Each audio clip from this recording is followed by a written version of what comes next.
Eh si Mamo, punta na kami doon sa ano, sa room. Yung covered court. Tapos sa kanan ka dito, sa elevator.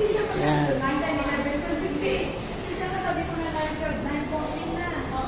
So, tuturo ko lang kung saan kayo papasok. Maganda rito kasi naka-elevator na siya. Si Ma'am Beron katabi ko, tapos si Ana, tapos si Ma'am Espeleta. Iba yung mag-gano'n lang. Oo. O siya, sige. Ayan na ma'am. Ako, pulpa. Ang dami oh. Uwi, anak. Dito na tayo sa way, ano, akit na kami doon. Spelty, tapos na sila. Ayan, napasok na tayo dito. Elevator. 944. Ikaw na lang hinihintay, Gob. Sakay na. So, syempre, pag sumakay tayo, punta tayo doon sa 912. Hi. Ano? Bakit? Pababa po kami. Wala na po. Okay. Pababa. Pababa po kami. Mag-excited ay Nay. It's right here. So, dito na tayo sa 9th floor. Thank you po. Door open. Ayun. So, ito yung ano, 9th floor. 9. Opo, kasi nagpapunta po So, pag nakita mo itong ano, 909, turo ko lang guys ha. So, hindi kayo didiretso dito ah. Kakaliwa kayo dito. Yan.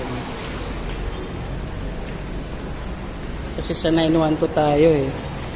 So, pag nakita mo yung ano na yan, 909, diretso lang kayo dito.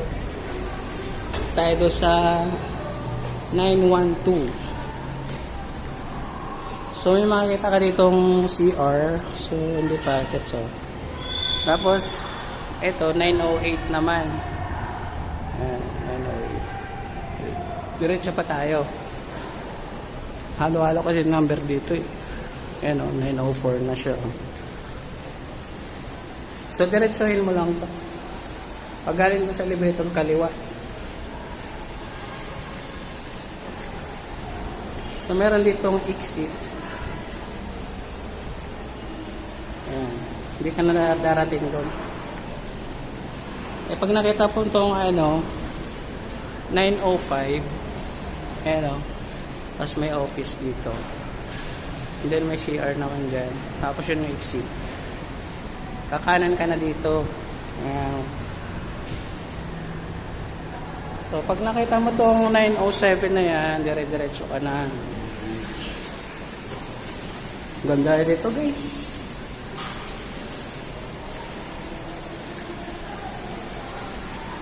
Ito na yung room nila oh, sa 912. Di ba ang ganda?